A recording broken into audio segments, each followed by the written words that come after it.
ഇന്ന് ഞാൻ നിങ്ങളുമായിട്ട് പങ്കുവെക്കുന്നത് രോഗികൾ എൻ്റെ അടുത്ത് വരുമ്പോൾ പറയുന്ന ഒരു ആശങ്കയാണ്. അപ്പോൾ ഡയബറ്റിക് പേഷ്യൻസിനെ പലപ്പോഴും സ്റ്റാറ്റിൻ അല്ലെങ്കിൽ കൊളസ്ട്രോളിലുള്ള ഗുളിക പലപ്പോഴും ഡോക്ടർമാർ തുടങ്ങിയിട്ടുണ്ടാവും. അപ്പോൾ തുടങ്ങേണ്ട സാഹചര്യങ്ങളുണ്ടാകും. പക്ഷേ രോഗികൾ പലപ്പോഴും എന്തിനാണിത് തുടങ്ങുന്നത് എന്ന് മനസ്സിലാക്കുന്നില്ല. ചിലപ്പോൾ അവർ നമ്മളെ അടുത്ത് വന്നിട്ട് പറയും, എൻ്റെ കൊളസ്ട്രോളിൻ്റെ LDL കൊളസ്ട്രോളിൻ്റെ ലെവൽ നോർമലല്ലേ ഡോക്ടറെ, 100 താഴെയാണ്, 130 താഴെയാണ്, അത് ലാബിൽ അല്ലെ കട്ട് ഓഫൊക്കെ നോക്കുമ്പോൾ നോർമലായിട്ട് തന്നെയല്ലേ കാണുന്നത്, എന്നിട്ട് എന്തിനാണ് സ്റ്റാറ്റിൻ തുടങ്ങിയിരിക്കുന്നത് എന്നുള്ളതാണ്.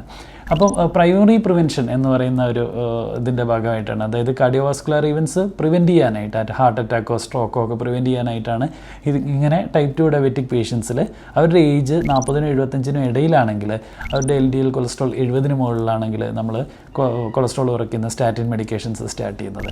അവർക്ക് മറ്റ് റിസ്ക് ഫാക്ടേഴ്സ് ഉണ്ടെങ്കിൽ ഹൈ ഇൻറ്റൻസിറ്റി സ്റ്റാറ്റിനുകളും, റിസ്ക് ഫാക്ടറുകളൊന്നും ഇല്ലയെന്നുണ്ടെങ്കിൽ മീഡിയം ഇൻറ്റൻസിറ്റി സ്റ്റാറ്റിനുകളാണ് നമ്മൾ സ്റ്റാർട്ട് ചെയ്യുക. അതായത് അറ്റോറോസ്റ്റാറ്റിൻ 10 മില്ലിഗ്രാമോ റോസുവാസ്റ്റാറ്റിൻ 5 മില്ലിഗ്രാമോ. അതുകൊണ്ട് തന്നെ ഡോക്ടർ പ്രിസ്ക്രൈബ് ചെയ്താൽ തീർച്ചയായിട്ടും ഡയബറ്റിക് ആയിട്ടുള്ള 40 വയസ്സിന് മുകളിലുള്ള രോഗികൾ സ്റ്റാറ്റിൻ മരുന്നുകൾ കൃത്യമായിട്ട് എടുത്തുകൊണ്ട് ഹാർട്ട് അറ്റാക്കും അല്ലെങ്കിൽ സ്ട്രോക്കും ഒക്കെ വരുന്നത് പ്രിവെൻറ്റ് ചെയ്യാനായിട്ട് ശ്രമിക്കേണ്ടതാണ്. Thank you. Stay healthy. Follow for more.